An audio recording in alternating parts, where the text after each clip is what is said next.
Lecture du jour, bonjour, et ce matin c'était dans Jérémie 14 à 17, pas mal de choses intéressantes encore dans ce chapitre, dans ces chapitres-là. La première qui peut être un peu choquante, éventuellement, c'est que alors que le peuple est prêt à reconnaître ses fautes, d'après ce que Jérémie dit, Dieu dit non, c'est trop tard, il n'y a plus de repentance possible, vous êtes arrivé à un point de non-retour, j'ai pris ma décision, je vais vous déporter et vous allez payer pour toutes les fautes et tout ce que vous avez fait. Et c'est intéressant de se dire à un moment donné, il y a un point de non-retour. Et si tu vas trop loin, il y a un point de non-retour où Dieu dit non, maintenant c'est trop tard, mon jugement arrive à exécution. Le plus difficile, je trouve, dans ces chapitres, c'est pour Jérémie.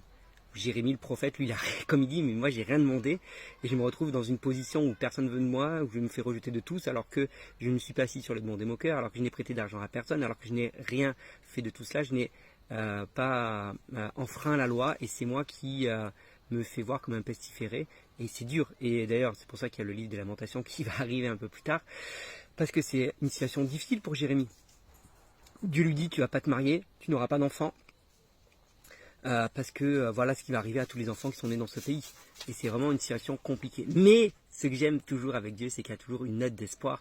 Et c'est au chapitre 17 où Dieu dit, mais voilà, ceux qui se confient en moi, ils vont voir leur feuillage pousser, même en pleine sécheresse, parce que je suis le courant d'eau vive, je paraphrase évidemment, et même en cas de difficulté, il portera du fruit en permanence, ceux qui se confient en moi. Mais ceux qui ne se confient pas en moi, c'était le verset précédent, je les détruirai, tout simplement.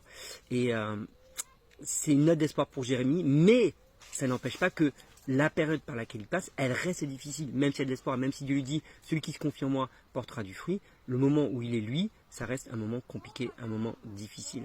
Donc voilà, c'est un avertissement pour nous aussi, pour dire à un moment donné, quand tu vas trop loin, la sentence de Dieu tombe point barre.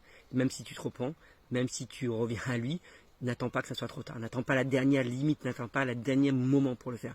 Et deuxièmement, oui, rester fidèle, ça paye. Rester fidèle à Dieu, ça paye, parce que c'est lui qui prend soin de nous, il prend soin de ceux qui restent fidèles, et il promet qu'on portera du fruit, même en temps de sécheresse, parce qu'il est la source d'eau vive, tout simplement. Voilà. Donc, sois béni, et n'hésite pas à me dire, bien sûr, ce que toi, tu as retenu de ces passages.